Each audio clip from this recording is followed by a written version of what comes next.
I was genuinely curious, how many years was Kobe Bryant considered the best player in the NBA?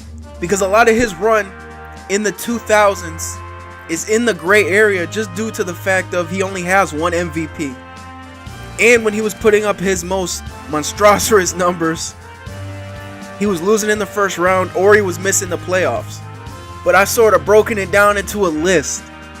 I'm going to start in the 1950s and go all the way to the present NBA. Now mind you, hindsight is 20/20 in this. The fact that I get to make the list now and look back on past generations, past years, and I know who won the championship, I know who won the awards, I know who was first team all NBA, things of that nature. I will be using that as a component for deciding who's the best player at that year. And my last point before I get into it, you are not the best player in the league if you lose in the first round or your team doesn't make the playoffs. But let's get into it. Starting in the 1950s, if you happen to watch my most influential players video, shameless plug, click right here. You know where I'm going with this. From 1950 to I'd say 1954 was George Mikan. Was easily the most dominant player throughout that time period. Won 3 NBA championships, 3 scoring titles, and 2 rebounding titles, being the first dominant big man in the NBA.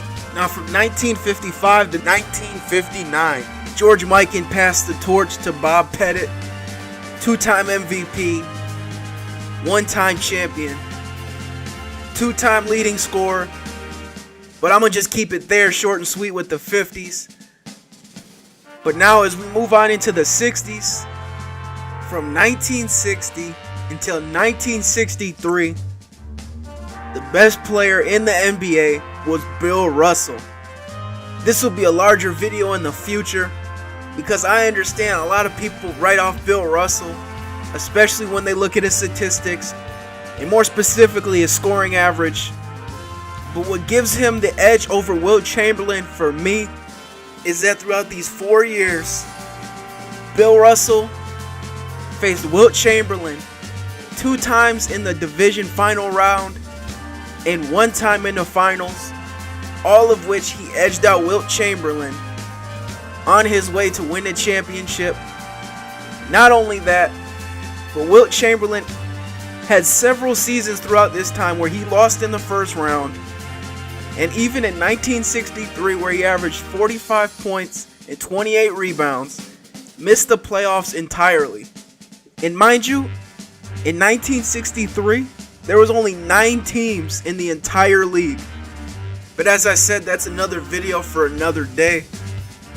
But I do believe Wilt Chamberlain held the throne of best player in the league from 1964 until 1969. I started in 1964 because that was his first finals appearance. Now he did lose to the Celtics that year, but that proved to be the jumping off point for his career, and where he began to learn how to play within a team aspect while also dominating the game, picking and choosing his spots, not being so ball centric, and would get over the hurdle of the Celtics and win the championship in 1965 and with the Lakers in 1969. Now as we get into the 70s, this was a strugglesome time for the NBA. In 1970 specifically was an unpredictable year. Kareem Abdul-Jabbar had just came into the league. Wilt Chamberlain was injured this entire year. But in 1970, I have Jerry West as the best player in the NBA, as he led the Lakers in being the only player in NBA Finals history to win MVP in a losing effort, losing to the New York Knicks in 7 games.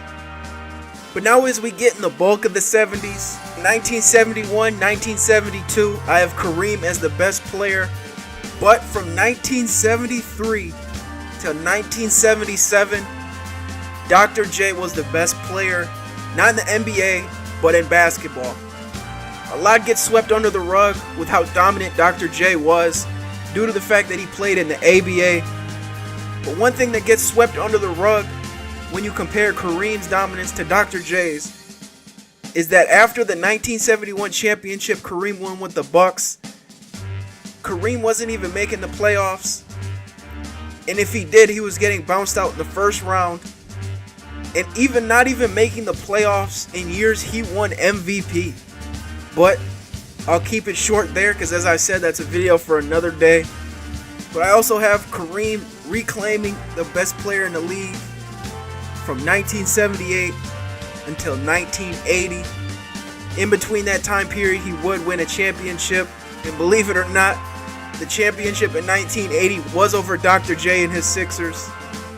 But I do believe that's where Kareem's run as best player in the NBA ended. And from 1981 till 1983, Moses Malone had a run of being the best player in the NBA, winning 2 MVPs, having 2 finals appearances, and 1 NBA championship run with the Sixers and Dr. J. From that point forward is when we enter the Magic and Bird era. But from 1984 to 1986, I have Larry Bird as the best player in the NBA, 4 finals trips, 3 MVPs, 2 NBA Finals MVPs, but his run would be stopped by Magic Johnson in 1987, going all the way until 1989. Now this is a little gray area because I imagine a lot of Jordan fans consider Jordan the best player in the league starting in 1988. But for me, what gives Magic the edge is the playoff runs. Because to be honest, at this point, you're just splitting hairs between Jordan and Magic. I know Jordan had the historic year in 1988, but he did eventually lose to the Pistons that year. And I give Magic the edge, lastly, in 1989. Because in all honesty, if he had not gotten injured in the finals, it was entirely possible the Lakers could have completed the three-peat. Magic will win 2 championships, 2 MVPs, 3 finals appearances, but would eventually have to pass the torch to Michael Jordan in the 90s. I think this pretty much goes without saying. From 1990 to 1993, Michael Jordan was the best player in the NBA. 3 championships, 2 MVPs, 4 scoring titles, and 3 finals MVPs. And then obviously his run ends in 1994. Hakeem the Dream Olajuwon would hold that title from 94 to 95, winning 2 NBA titles, 2 finals appearances, 2 championships, 1 MVP, but would also have to give up that title as Jordan came back 1996 until 1998. Again, 3 championships, 3 finals appearances, 2 scoring titles, and 3 finals MVPs. And as we know, he'd go on to retire. In 1999 is pretty much a toss-up year from this point. But I give the edge to Shaq over Tim Duncan, even though Tim Duncan would go on to win the championship alongside David Robinson. And we all know Shaq would carry that title all the way until 2002, is where I believe Shaq's dominant run as the best player in the league ends. 1 MVP, 3 NBA championships, 3 NBA Finals appearances, 3 NBA Finals MVPs. And as I said earlier in the video, this is where the NBA isn't entirely clear on who the best player was. But from the year 2003 to 2007, I have Tim Duncan as the best player in the NBA. Within that time period, he has 1 MVP, 3 finals appearances, 3 championships, 2 NBA Finals MVPs. And I imagine a lot of NBA fans bypass his dominance throughout this time period. His stats don't really jump off of the stat sheet. A similar stigma that people attribute to Bill Russell. Now this is where I believe Kobe's run officially starts as the best player in NBA. I say from 2008 to 2010, Kobe was the best player in the NBA. And yes, I know LeBron won 2 MVPs throughout that period. But Kobe gets the edge again due to his playoff success. Now again, I understand a common argument is LeBron didn't have the supporting cast similar to Kobe Bryant and his Lakers during this run. But nonetheless, 2008 was definitive for me. Kobe would win MVP, lead the Lakers to the finals. Although they would lose, he was still the best player in the NBA at this point. 2009, I'd say I doubled down on that. 2010 as well, as Kobe would win 2 championships, 2 finals MVPs, and 3 finals appearances throughout this time.